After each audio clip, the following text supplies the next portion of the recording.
I'm Rita Lawson. I'm Illogic's mom, Jawar's mom.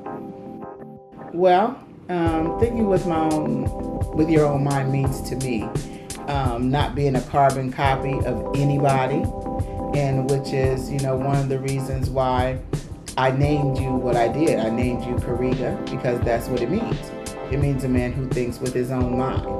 And because I think manhood is such an awesome thing, and it's an important thing, for a man to become a man, and not just a man, but a man who's an individual who can think and process the world and come up with his own conclusions and how they want to be an asset in it. And I think one of the travesties of the world today is that they want everybody to be the same.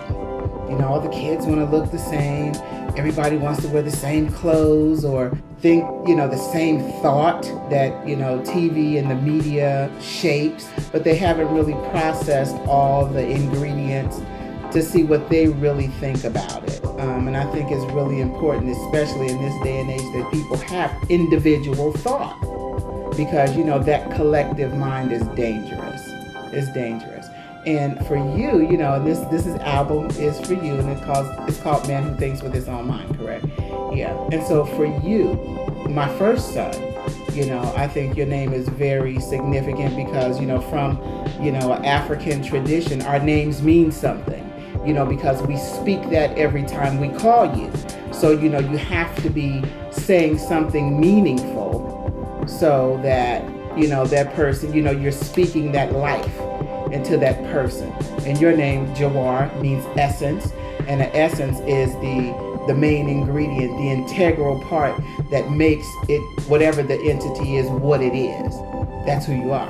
And then, Reagan, you're named after your uncle, Lenny, because he put up with me a lot when, I was having you.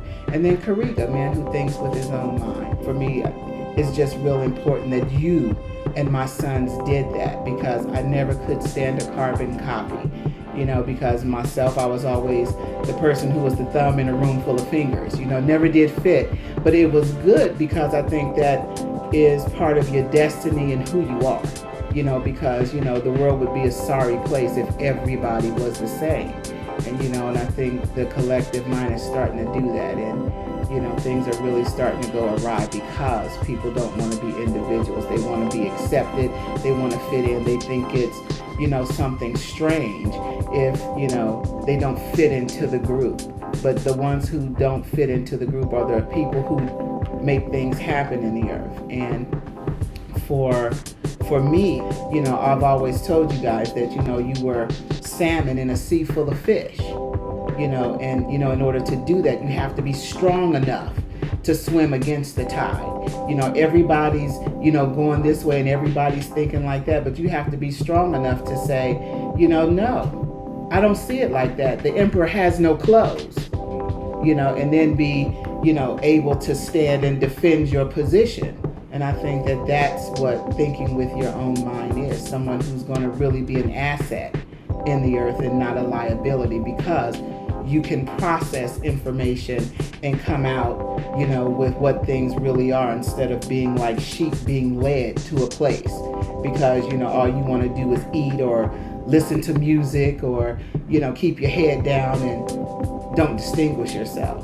Right. So think with your own mind so you can really contribute, because the world needs individual voices now. We have the right to think. God made us that way. We're thinking things, and, and not even getting that ethereal. The Constitution says that we have a right to be self-determined. We have a right to pursue happiness, whatever that might be. We have a right to certain things. And, it seems like in this day and age, they want to take away that right in the guise of moving society forward. It's a lie. Think with your own mind. Don't believe the hype. We need individual voices, and hopefully we'll get a whole lot more, and I'm glad you're one of them. I'm so proud, of you and what you're doing. Living up to your namesake. Go, baby, go.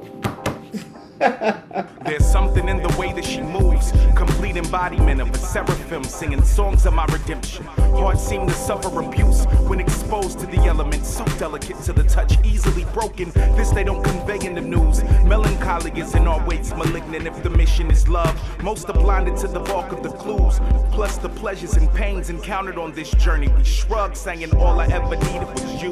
Lost in the embrace of an emotion chemically kin to insanity, but what we